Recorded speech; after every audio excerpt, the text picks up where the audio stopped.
Sistema é o nome que damos a um conjunto de elementos que formam um todo organizado. Qual o sistema que vivemos no Brasil? Você já pensou em como se organiza esse sistema e quem está no comando?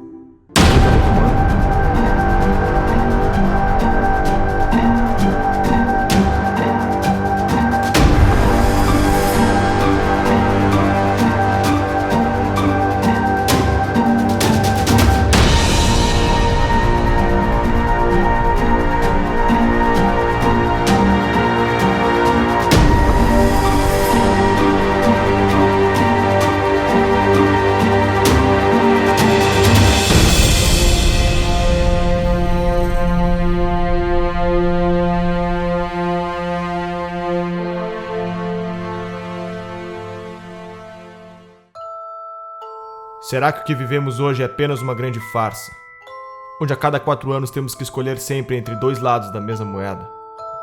Estaria todo o sistema político infectado com o mesmo vírus?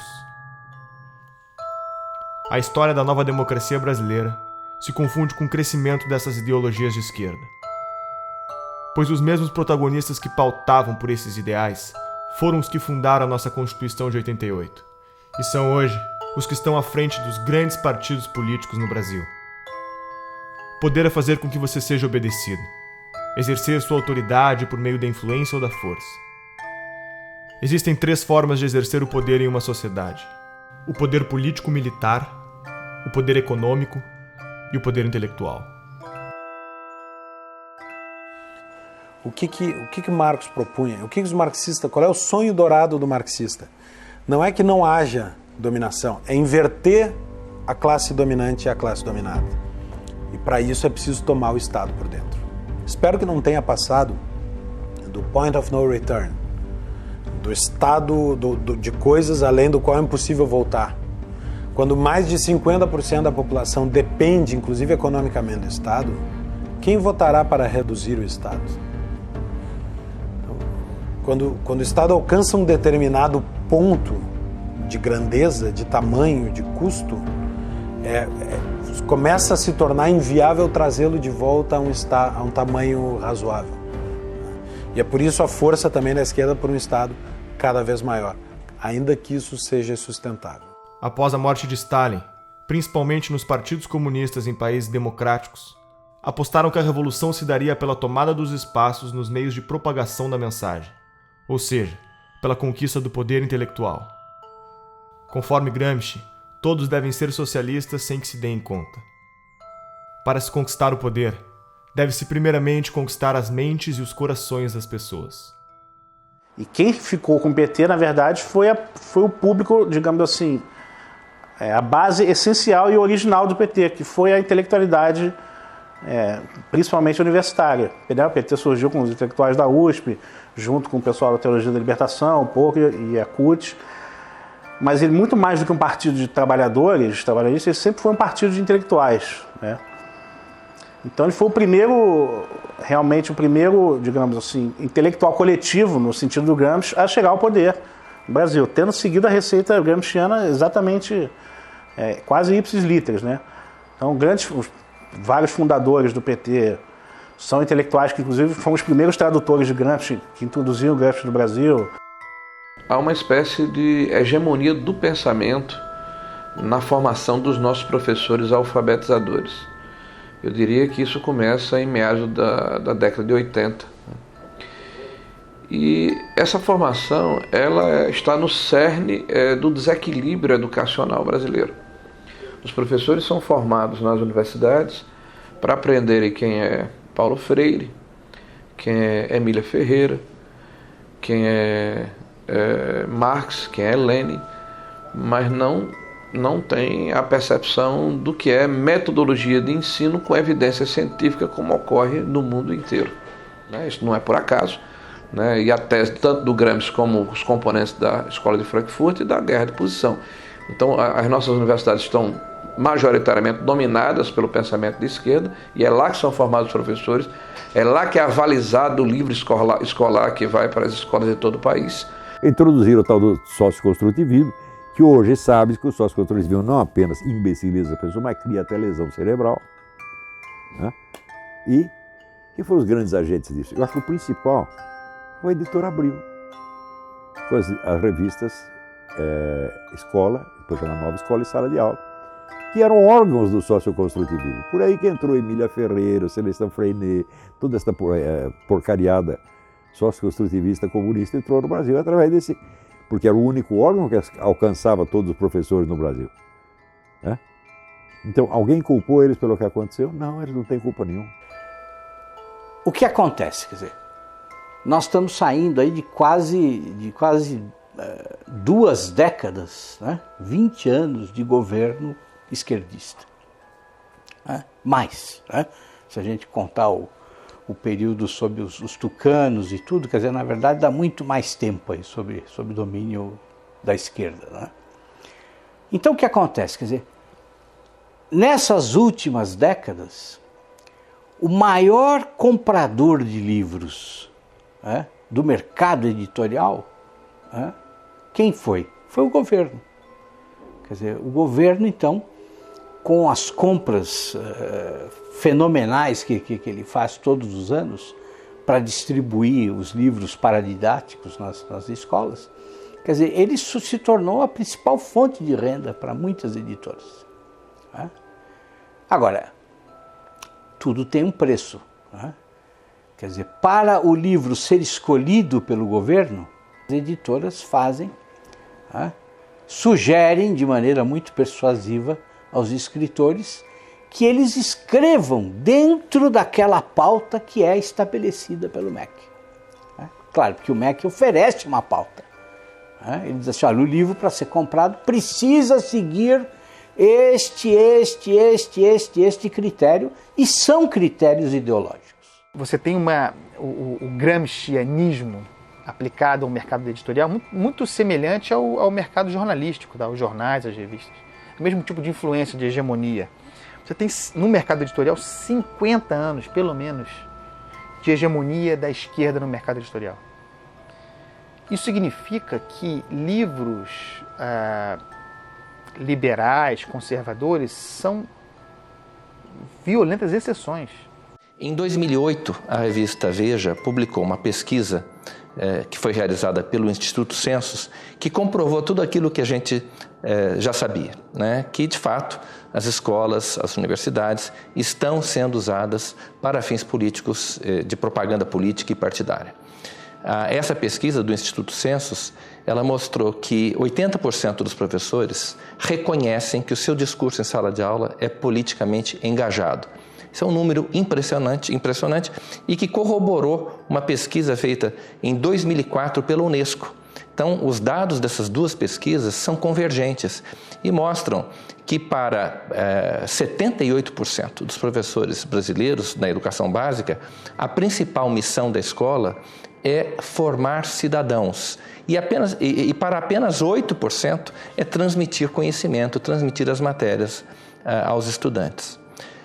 Essa pesquisa, tanto do Instituto Census como da Unesco, comprovaram essa percepção generalizada que existe de que, efetivamente, as escolas estão sendo usadas para fins de propaganda política, de doutrinação e propaganda política partidária. Professor de filosofia, concursado. O professor não pode agir em sala de aula como um militante. Ele é um servidor público, ele é um agente do Estado. Dia 22, a gente integra a paralisação do dia 22 de greve geral. E o Estado, de acordo com a Constituição Federal, o Estado brasileiro, ele é politicamente neutro. A Constituição prevê o princípio da neutralidade política, ideológica e religiosa do Estado. Então não cabe ao professor, no exercício das suas funções, fazer propaganda de partido político, por exemplo. E muito menos, ou também não lhe cabe, mobilizar os seus alunos, manobrar os seus alunos para que eles participem de um ato político, de uma manifestação a favor ou contra uma determinada corrente que disputa o poder na sociedade. Isso é ilegal, também por força da Constituição. Dos professores que estão formando nossos alunos, 86% veem Che Guevara de forma positiva e 65% veem Lênin de forma positiva. Que cidadãos são esses que estamos formando? Nós estamos vivendo um momento muito difícil na educação brasileira. Agora, com a Base Nacional Curricular Comum, eu particularmente estou assustado com os documentos que foram publicados pelo MEC, O primeiro documento era um panfleto doutrinário e um atraso pedagógico. O segundo é um panfleto doutrinário e um atraso pedagógico um pouco menor. Me parece que é um bode na sala, né? Se criar dificuldade para se gerar facilidade. O ministro alega que vai filtrar esse processo, que vai submeter ao Conselho Nacional de Educação, mas eu não posso acreditar num conselho que está completamente aparelhado, né, que com raras exceções é formado por ativistas políticos de esquerda. Então a hegemonia política, ela inclusive ela agride a Constituição brasileira, que fala da pluralidade. O governo do PT é majoritariamente apoiado pela União Nacional dos Estudantes. A UNE é a entidade máxima dos estudantes brasileiros e representa cerca de 6 milhões de universitários. Em 1937, ano que Vargas decreta o Estado Novo, os estudantes fundam a União Nacional dos Estudantes, UNE. Na UNE, o mimeógrafo rodava panfletos fazendo propaganda socialista ao som da Internacional, tocada na vitrola doada pelos americanos. A União Soviética, pátria-mãe do socialismo, era o exemplo a ser seguido. E o comunismo a utopia em corações e mentes jovens pelo mundo afora. Até Carlos Drummond de Andrade fez versos para Stalin. A poesia fugiu dos livros, agora está nos jornais. Saber que resistes. Então, a UNE hoje perdeu credibilidade. A CPI da UNE é uma necessidade. Nós queremos pressionar as autoridades da Câmara nos próximos meses para que ela saia do papel. Ela está aprovada, está lida em plenário, ela tem que acontecer. A investigação principal é saber aonde foi, onde está sendo usado o dinheiro das carteiras estudantis arrecadados no Brasil inteiro. Teve uma indenização, que nós queremos saber onde aplicar esse dinheiro, indenização pelos mortos na época da ditadura militar que tinham vínculo com a UNE. O que é isso? Foram milhões de reais via governo federal do PT, pagos por uma entidade como a UNE, e as famílias não participam disso. Existiram esses casos, não existiram, tem comprovação, não, fizeram uma indenização milionária. Nós queremos a CPI da UNE saber se esse dinheiro foi usado só para pagar ônibus, manifestantes que vinham aqui fazer protesto, ou seja, o governo aparelhou a UNE, a CUT, o MST com o dinheiro do governo para simular que eles tinham apoio popular para impedir o impeachment, aparelharam esses órgãos para virem aqui para contestar projetos de lei que poderiam investigar ou a criação de CPIs. E pode ter certeza, meu feeling é que uma CPI da UNE põe mais gente na cadeia. O movimento estudantil ele é um movimento autoritário, totalitário, truculento, violento, e ele não... Eu cheguei a escrever isso outro dia numa coluna na Folha. Você encontra mais debate em igreja evangélica do que na universidade. A universidade não tem nenhuma liberdade de debate, não há nenhuma possibilidade de você levantar qualquer posição contrária ao conjunto de professores que administram aquele espaço, certo? E, assim, há uma piora no sentido de que há mais jovens que chegam com um discurso fechado, identificado com a esquerda, já na universidade. E quando eles chegam na universidade, então, se você estiver falando assim de um curso de humanas, onde tem várias disciplinas de humanas, eu diria que 80% ou 90% do conteúdo dado em sala de aula será de esquerda.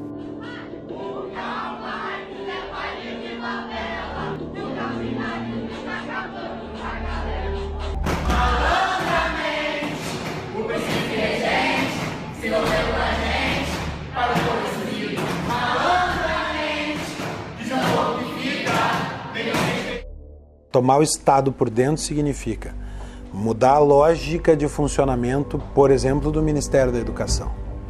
O Ministério da Educação agora deixa de ter a função de servir para Marx a burguesia e passa a ter a função de ser um elemento de revolução, de contribuir para a quebra da dominação da burguesia, da formação do proletário cidadão.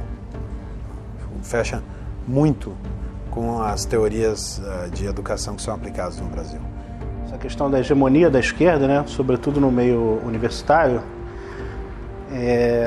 que eu acho que isso fez muito mal para a cultura além da universidade, né, porque causou um certo uma restrição muito preocupante, né, do imaginário das pessoas. Uma coisa que o Olavo de Carvalho fala sempre, que a sua capacidade de imaginação, de ampliar suas imagens, é muito importante para quem exerce atividade intelectual. Né? Há décadas estamos formando pessoas com base no pensamento marxista. Onde toda essa gente foi trabalhar? A mídia é o maior formador de opinião da população. São TVs, blogs, jornais e revistas que contam ao povo o que está acontecendo. Mídia técnica significa que o governo deveria gastar com publicidade proporcionalmente à audiência dos respectivos veículos de comunicação. O problema é que a pesquisa brasileira de mídia identificou que a mídia técnica está longe de ser realidade. O dinheiro investido em publicidade parece não ter nenhuma relação com a audiência do veículo. Qual é o critério? A farra com o dinheiro público é tão avassaladora que já houve casos de jornal fictício receber verbas publicitárias. Desde que a presidente Dilma chegou ao poder, os gastos com publicidade só aumentaram. Apenas no ano de 2014, a presidente gastou 210 milhões com campanhas em nome da presidência. O ex-editor da Isto É Brasília revelou que o banqueiro Daniel Dantas, que acabaria sendo preso em escândalos de corrupção, quando estava com sua imagem em risco, acionou um dos seus contatos na mídia, Leonardo Atushi, jornalista da Isto É, para publicar matérias que defendessem seus interesses na mídia. Em 2011, Leonardo Atushi montou sua própria publicação, o Brasil 247. Duas acusações importantes surgiram contra o 247 na sua trajetória. A primeira foi encontrada num imóvel do doleiro Alberto Youssef, delator da Operação Lava Jato, no monitor de um computador. Um papel com anotações com o nome do jornalista, seu número de telefone e uma indicação de pagamento de 6 parcelas de R$40 mil, sugerindo pagamento entre a quadrilha de Youssef e o editor do portal. Foram também encontradas movimentações milionárias entre as contas da empresa e as empreiteiras investigadas. No mesmo dia dessas descobertas, o Brasil 247 publicou uma matéria mencionando Pascovitch e defendendo a soltura do lobista. Com as eleições de 2010, a blogosfera progressista sentiu a necessidade de unificar o movimento com o intuito de formar pautas de acordo com a defesa da candidatura da ex-presidente Dilma. Foi então criado o movimento dos blogueiros progressistas, BlogProg, em São Paulo, com a participação de personalidades como Leonardo Sakamoto. É possível afirmar que para cada leitor do blog Conversa Fiada, o governo gastou 1 centavo em publicidade, enquanto para o leitor da Folha, o gasto foi de 5 centésimos de centavo. Em 2013, a revista Carta Capital recebeu quase 7 vezes mais investimentos por leitor que a revista Veja, Isto É e Época. Quem é Leonardo Sakamoto? Um dos membros da BlogProg. Sakamoto é um blogueiro militante que faz parte dos 54 replicadores da agência pública, uma organização que determina pautas para portais como a Carta Capital, Catraca Livre, Brasil Post, Sul 21 e muitos outros portais de notícias. Sakamoto recebeu da deputada Maria do Rosário do PT a autorização de repasse de R$546 mil às suas militâncias. A agência pública, conforme alega seu site, recebe como financiadores fundações estrangeiras como a Fundação Ford, Open Society Foundation, Oak Foundation, entre outras. O que são essas fundações? O que elas querem? A mídia é, junto com as empreiteiras do petrolão, o segmento mais corrupto que existe. E eu posso dizer isso porque minha cabeça rolou em todos os grandes veículos de comunicação. Em todos teve interferência política. Em todos. A imprensa constrói e destrói reputações. E constrói e destrói reputações não como um projeto longo. É conforme o que lhe convém. Quantas vezes nós vimos a imprensa mudar de lado, mas da forma mais descarada. Ela não diz mudei de lado. Ela simplesmente exalta uma figura aqui e depois destrói. Exalta outra figura ali e depois destrói. Me diga qual é a grande imprensa que não recebe dinheiro público, que não recebe dinheiro de governo federal, que não recebe dinheiro de estatal, que não recebe dinheiro de banco público, que não recebe dinheiro de governos estaduais e municipais. E muitas vezes a imprensa faz a política do achaque. Ah, não quer pagar? Então você vai ver. E aí bate. Denúncia, bate. Como é que funciona em geral? Né? Em geral, você faz uma reunião de pauta. Em geral, o editor-chefe, ou secretário de redação, né, ou diretor-geral, vem ali já com a linha editorial pronta, né, troca uma ideia, a pauta é essa, a pauta é aquela. Ó, você vai construir matéria nesse sentido. Então, você já recebe uma orientação. Ponto. Né? Aquilo vai voltar para a mão do editor. O editor vai corrigir, vai, às vezes, mudar todinha a sua matéria ou vai simplesmente derrubar. Existe muita muito pouca pergunta incômoda sendo feita no Brasil. E quando as perguntas incômodas são feitas, o jornalista é criticado.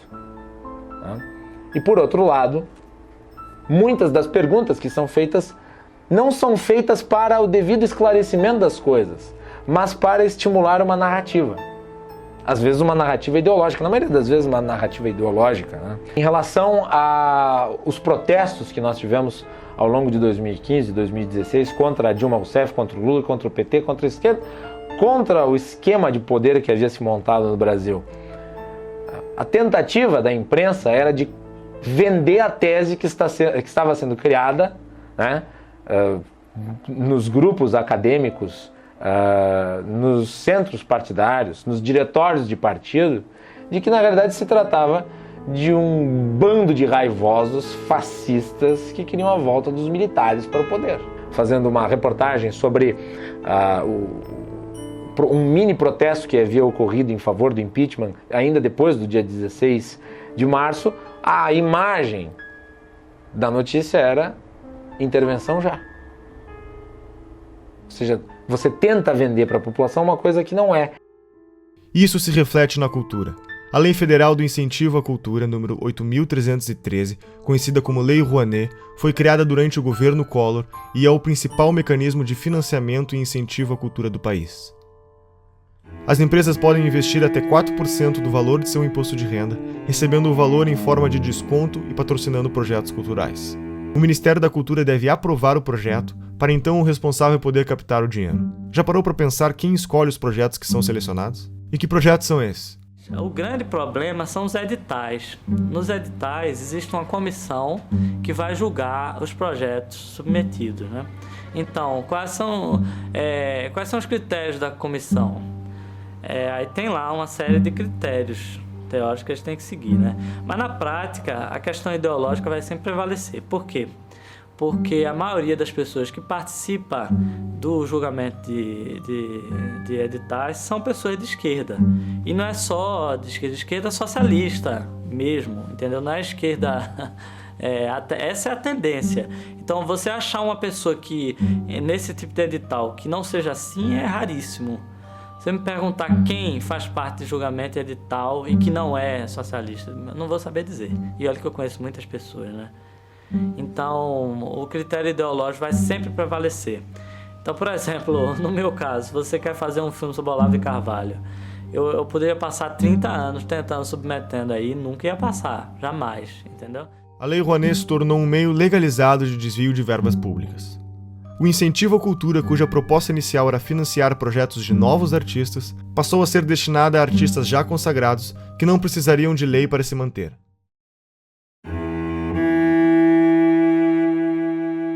Foi justamente na gestão do Gil que começou essa deformidade da Lei Rouanet. A Lei Rouanet já existia, mas essa coisa de beneficiar artista consagrado, artista tipo Ivete Sangalo, pessoas já com nome, já com anos de carreira, isso foi na gestão do Gil. Olha, a gente está para abrir aqui a CPI da Lei Rouanet, exatamente para chamar artistas que receberam dinheiro sem precisar da Lei Rouanet. Então, o que fica suspeito, para não dizer comprovado, é que a Lei Rouanet serviu para comprar essa classe artística. Dificilmente você vê um ator se posicionando contra o PT. Regina Duarte começou a bater duro, tomou uma geladeira na Globo. E diversos outros ou nada falam ou apoiam. Por exemplo, Luan Santana recebeu 4,5 milhões da Lei Rouanet. Será que ele precisa mesmo desse incentivo do governo para colocar adiante os seus shows? Será que um ingresso ali, que com certeza não é menos de que R$100 para um show dele, será que o ingresso do show dele já não é suficiente para ele se manter? E assim eles vão conseguindo comprar toda a classe artística. E traz muita gente a reboque. Quando um cantor fala alguma coisa, os seguidores dele, que são fanáticos por ele, adoram a música dele, adoram o trabalho dele no cinema e etc., eles não tendem a se confrontar com essa pessoa. Então é muito interessante para o governo ter essas pessoas ao seu lado. E aí já emenda no artista, já emenda logo intelectual também, intelectuais, artistas, e vão trazendo eles para cá. Exemplo notório, Wagner Moura ficava aí no exterior denunciando o golpe. Chega a ser uma infantilidade hoje em dia ficar batendo nessa tecla do golpe. Mas eles ficam a todo momento batendo em cima disso até que vire verdade. porque eles querem colocar nos livros das escolas que houve um golpe em 2016 contra uma presidente eleita democraticamente. Os sistemas totalitários que nós tivemos no século XX, eles tiveram como principais fontes do ódio era a raça, a classe e agora o apartheid intelectual. Se você não é de esquerda, você é burro. São todos os donos do poder, todos esses, Chico Buarque, Caetano Veloso, Gilberto Gil, todos septuagenários. Todos detiveram esse poder cultural durante esses 50 anos. Não é uma questão apenas de que eles têm um poder político em 13. Isso o empresário tem que entender. Eles foram coronéis do Brasil durante esses 50 anos. A cultura, você tem um cinema novo, você tem a Semana de 22, você tem a Tropicália, você tem todas essas manifestações de cultura de esquerda, cacete. Um dos exemplos do enviesamento dos projetos apresentados pela Lei Rouanet é o filme sobre José Dirceu, um dos petistas envolvidos com o Mensalão, para o qual foi aprovado 1,5 milhões de reais. O deputado do PSOL, Jean Willis, também vai virar documentário. Será financiado por 842 mil reais do dinheiro público. O filme do Lula foi financiado em 12 milhões de reais, por empresas que entre elas constavam Camargo Correia, OAS e Odebrecht. Esses são apenas alguns dos exemplos do destino dos mais de 15 bilhões de reais investidos pelo PT através da Lei Rouanet. Na prática, o que vemos é que o dinheiro segue a ideologia. Na 10ª Mostra do Cinema e Direitos Humanos, o conteúdo deveria ser relacionado com um dos seguintes temas: população LGBT, população negra, população em situação de rua, combate à tortura, enfrentamento da homofobia, mulheres, participação política, direitos humanos e outras minorias. A maior parte do dinheiro vem das estatais. A Petrobras gastou mais de 400 milhões de reais na última década para aprovar projetos como o Projeto Pai e Filho, que conta a história de um homem aprisionado e oprimido pelo poder do pai, que procura enfrentá-lo para quebrar a hierarquia da família. Já o Projeto Joelma conta a história da inadequação da mulher nascida no corpo de um homem, rompendo aspectos da sexualidade e do gênero. O rapper MC Guimê, que fatura mais de 300 mil reais por mês, teve autorização de captar via Lei Rouanet mais de 500 mil reais para a produção de um DVD. Luan Santana conseguiu aporte de 4,1 milhões de reais para cobrir sua turnê e Cláudia Leite aprovou a captação de 6 milhões de reais para fazer shows no litoral norte do Brasil.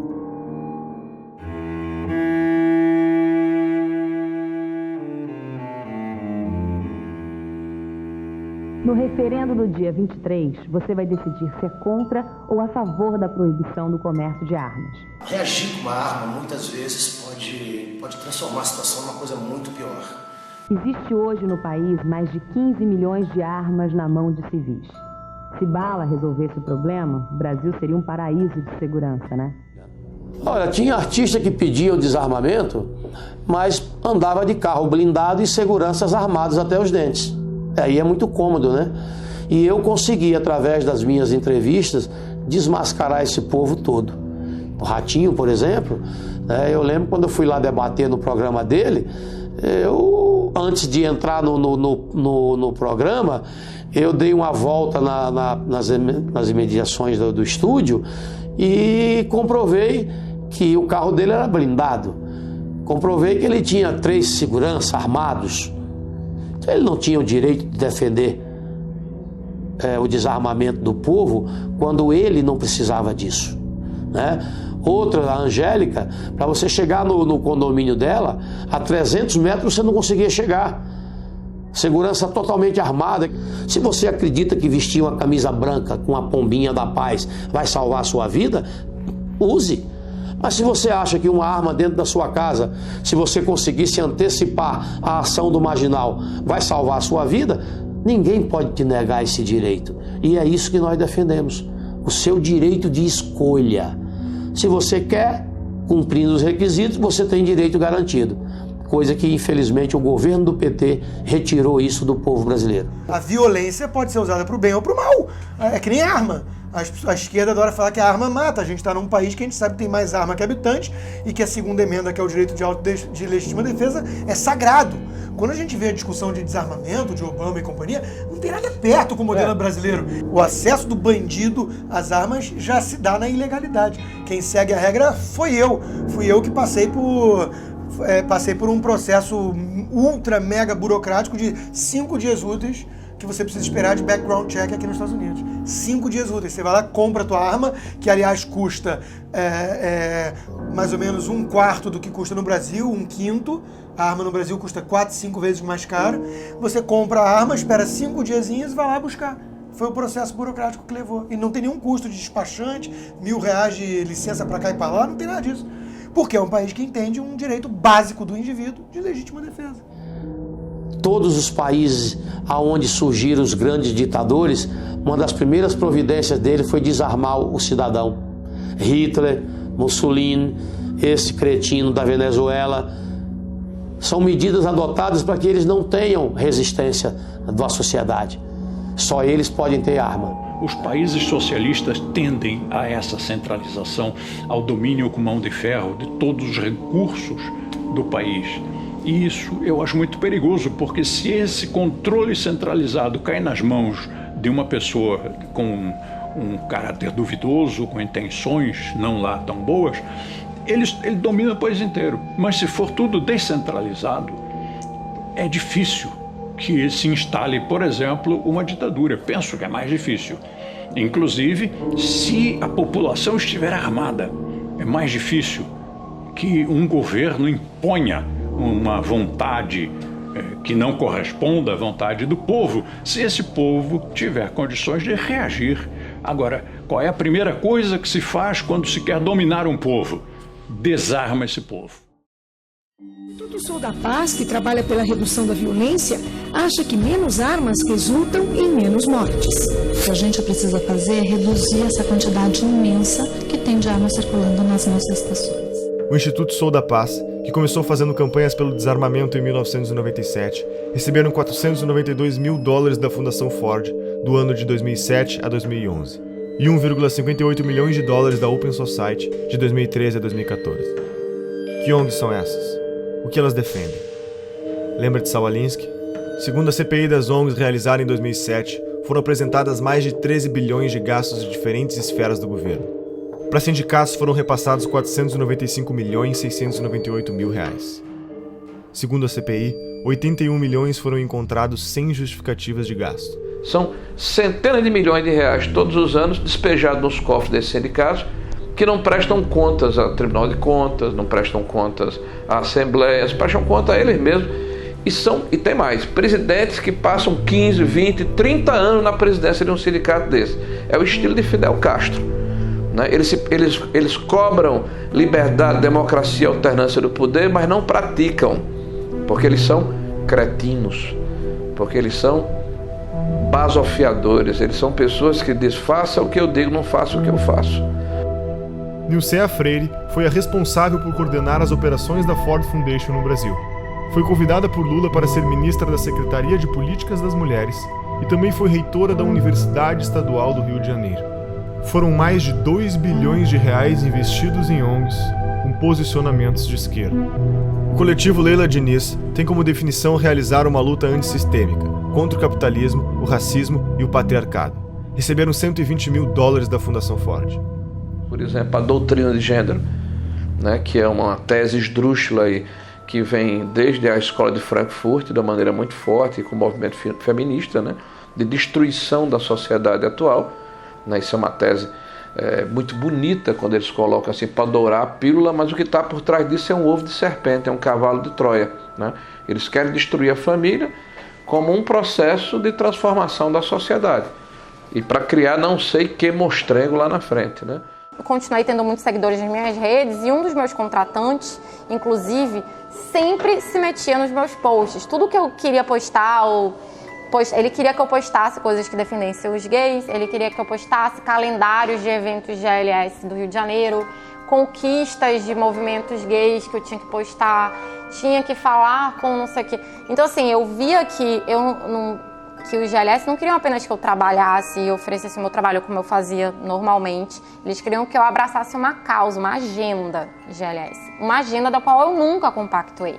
A Universidade Livre Feminista, que tem como definição ser um projeto feminista construído de forma coletiva e colaborativa, receberam pelo menos $900 mil da Fundação Ford. A organização Afrografiteiras é um curso de formação em artes urbanas voltado para o protagonismo da mulher afro-brasileira. receberam pelo menos $100 mil da Fundação Ford. E o Encontro Paranaense de Direitos Humanos é vinculado à Organização Terra dos Direitos vinculados ao MST.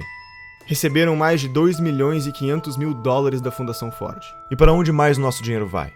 O imposto sindical obrigatório é uma exclusividade brasileira. Não existe em nenhum outro país do mundo. Se você trabalha com a carteira assinada, sustenta a CUT. Além disso, as contas da CUT e de outras centrais sindicais são sigilosas. Não existe nenhuma obrigação dos sindicatos darem satisfação sobre como empregam o dinheiro que recebem do imposto sindical. O que essas fundações querem com esse investimento? Quem está por trás desse dinheiro? Um dos principais financiadores é um dos homens mais ricos do mundo, George Soros, formado na London School of Economics, universidade fundada pela Sociedade Fabiana. Soros é conhecido como o homem que quebrou a Inglaterra ao lucrar $1 bilhão em apenas um dia apostando contra a moeda britânica. Já foi presidente do CFR, o mais poderoso think tank americano considerado uma antessala da Casa Branca. Atua em organismos internacionais, foi um dos maiores doadores da campanha de Barack Obama, luta pela libertação das drogas e dá dinheiro para revoltas e revoluções nos 4 cantos do mundo, mudando toda a mentalidade dos jornalistas e estudantes para o politicamente correto. Quais são os objetivos de George Soros? Capitalista não necessariamente seja alguém que defende o capitalismo. O cara só vive no capitalismo. Por exemplo, é como você dizer que, sei lá, Cuba é um país socialista. Não quer dizer que qualquer cubano é um socialista. Vive no socialismo. Mas não quer dizer que ele defenda. Grandes movimentos, como Occupy Wall Street, são financiados por gente como, por exemplo, a Fundação Bilderberg, Fundação Ford, George Soros, que eu comentei num podcast recente no meu site. Porque essas pessoas são o que a gente chama de metacapitalista, ou seja, alguém que funciona como capitalista sem ser, de fato. George Soros é um hiperinvestidor, cara que entende tudo do mercado. Por isso que até é uma bobagem que muita gente faz, tentar ficar ensinando leis de mercado achando que vai ir contra alguém. Esses caras entendem mais de lei de mercado do que todos os liberais juntos. Eles são o mercado. Agora, ele não acredita naquele negócio, ele quer poder. E eles não pensam de uma maneira individual, ou seja, eles não pensam como indivíduo, tipo, eu quero ter poder para mim. Ele está construindo um projeto de poder ali, para, às vezes, daqui a 100, 200 anos. Essas fundações são assim. Rockefeller está em qual geração? Nem sei mais qual. Eles começaram lá atrás. Vivemos em um capitalismo debilitado, sufocado pelo governo, chamado em inglês de crony capitalism. O governo regula diversos mercados. Agências reguladoras como a Anatel não deixam você ter escolha no mercado de telefonia. E a Ancine define uma cota de conteúdo nacional nos cinemas e nos canais de TV por assinatura. 11 milhões de pessoas trabalham para o governo brasileiro. Eles são pagos com o dinheiro da arrecadação de impostos. Todos esses funcionários têm salários vitalícios e não podem ser demitidos sem justa causa. Os nossos 513 deputados federais podem ter até 25 assessores. Contam com auxílio moradia, 14º, 15º salário e cotas de gastos parlamentares, que englobaram o auxílio paletó, uma ajuda de custo para comprar ternos que em 4 anos gastou R$252 milhões. E outros 600 mil cargos de confiança do governo. Esse mecanismo abre brechas para a corrupção ao criar um mercado de cargos, usado como moeda política em negociações de alianças partidárias. 1/4 dos funcionários em cargos de confiança eram filiados a um partido, e 80% deles era do PT. Todos os ministros do STF têm direito a motorista particular, o que não ocorre, por exemplo, na Suprema Corte Americana. Segundo o Portal da Transparência, só em São Paulo há 311 motoristas à disposição dos juízes. A Câmara Municipal tem 26 motoristas, 13 garçons, 7 auxiliares de cozinha, auxiliares de serviços odontológicos exclusivos, cirurgiões, dentistas, oftalmologistas, lubrificadores de veículos e vidraceiros. Isso são alguns exemplos de quem compõe o Estado brasileiro. Como resultado disso, grande parte da população tem como meta fazer parte do Estado passando em concursos públicos. Os gastos do governo federal, estaduais e municipais com o funcionalismo público somam 12% do PIB, totalizam 255,3 bilhões do dinheiro do povo em 2015. Tudo isso para serviços com índices de insatisfação elevado no Brasil. Nos últimos 13 meses, nossos governantes gastaram 544 bilhões a mais do que arrecadamos, 10% do PIB brasileiro. As maiores empresas estatais, como a Petrobras, Caixa Econômica Federal e tantas outras, apresentam prejuízo de 60 bilhões e escândalos de corrupção como o Petrolão, o escândalo dos Correios e outros tantos golpes citados pela Operação Lava Jato e pela história do Brasil.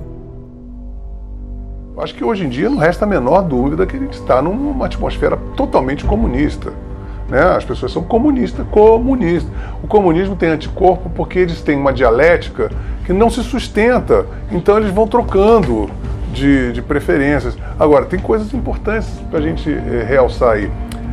Você vê que a Rússia, que está fantasiada de ortodoxa de direita, está criando o maior exército do mundo com a China.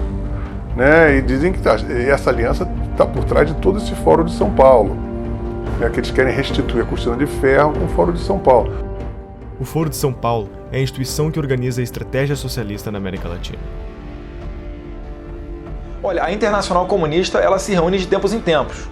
Por exemplo, em 2005, se não me falha a memória, teve uma reunião em São Paulo e, inclusive, o líder do PSDB à época, o Aníbal Mendonça, ele era deputado ou senador, fez uma nota lamentando, né, que houve uma reunião da Internacional Socialista e não foi convidado o PSDB para fazer parte.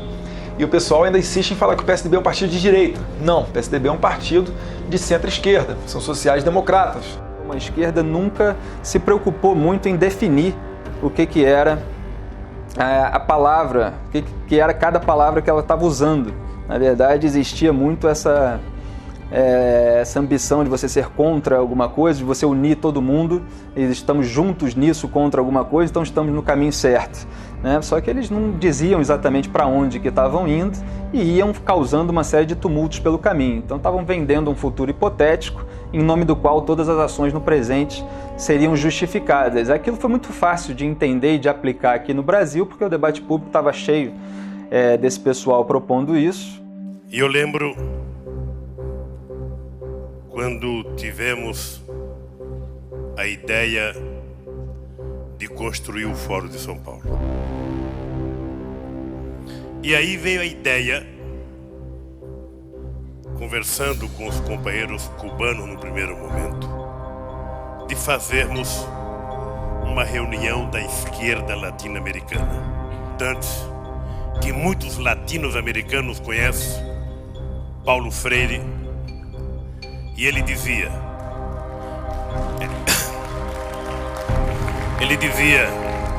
juntar os diferentes para derrotar os antagônicos. E nós, que uma das forças políticas que mais contribuiu para que nós chegássemos a construir o que nós construímos, foram os companheiros do Partido Comunista Cubano, que sempre tiveram paciência e experiência de nos ajudar. Não, fala-se, eu não acredito nisso, mas eu quero colocar isso na entrevista, de uma aliança, de um eixo Chaves, Fidel e Lula. Ô Boris, você sabe que isso é no mínimo uma piada de mau gosto, claro. E eu te aconselho até não repetir isso no vídeo. Violou, 10 anos atrás, você podia prever, por exemplo, uma América Latina assim: Fidel, Chávez, Morales, Bachelet, Correa, quem mais?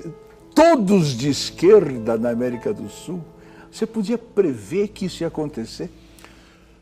Prever não, mas nós já lutávamos por isso e já trabalhávamos por isso, inclusive porque nós criamos o Fórum de São Paulo, que lutava para isso. Depois criamos ainda o Grupo de Marbella, que é o nome da cidade, do hotel onde nós fomos no Chile, que se reuniu. Todos depois foram eleitos presidente da República. Todos foram.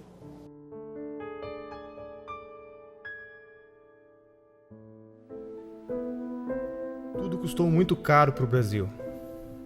Tudo custou muito caro para o mundo. Caro para a nossa educação, para as nossas crianças. Caro para a autoestima da humanidade e para todos os 100 milhões de mortos que perderam seus sonhos em genocídios e na falta de liberdade. Herdamos a responsabilidade de acabar com a utopia.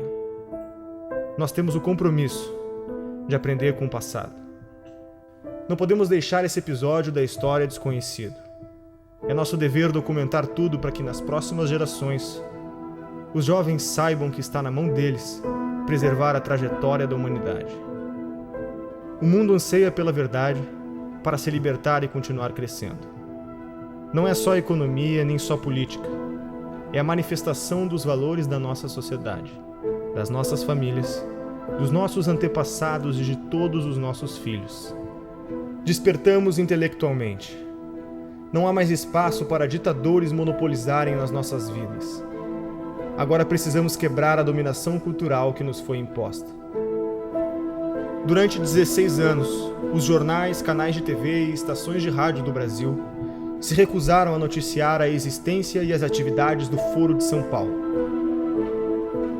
O Brasil parecia estar preso entre as malhas de uma articulação criminosa, que envolvia ao mesmo tempo a totalidade dos partidos de esquerda latino-americanos, a classe jornalística nacional, o sistema de ensino, as principais gangues de narcotraficantes do continente e uma parcela nada desprezível da elite política e financeira internacional. A gravidade desses fatos media-se pela amplitude e persistência da sua ocultação. Crescendo em segredo, o Foro de São Paulo tornou-se o motor principal das transformações históricas no continente, enquanto a ignorância geral fazia com que os debates públicos e a vida cultural se afastassem da realidade, se transformando em uma engenharia de alienação, fortalecendo ainda mais o crescimento de um esquema de poder que se alimentava da sua própria invisibilidade. A queda vertiginosa do nível de consciência pública nessas condições era inevitável. Um dos aspectos mais perigosos da situação é a facilidade com que os culpados se desvencilham de qualquer tentativa de denúncia, qualificando-a de teoria da conspiração. Mas quem falou em conspiração? O que vemos é uma gigantesca movimentação de recursos, de poderes, de organizações, de correntes históricas, tudo documentado. É o inimigo onipresente e invisível, sonhado por Antônio Gramsci.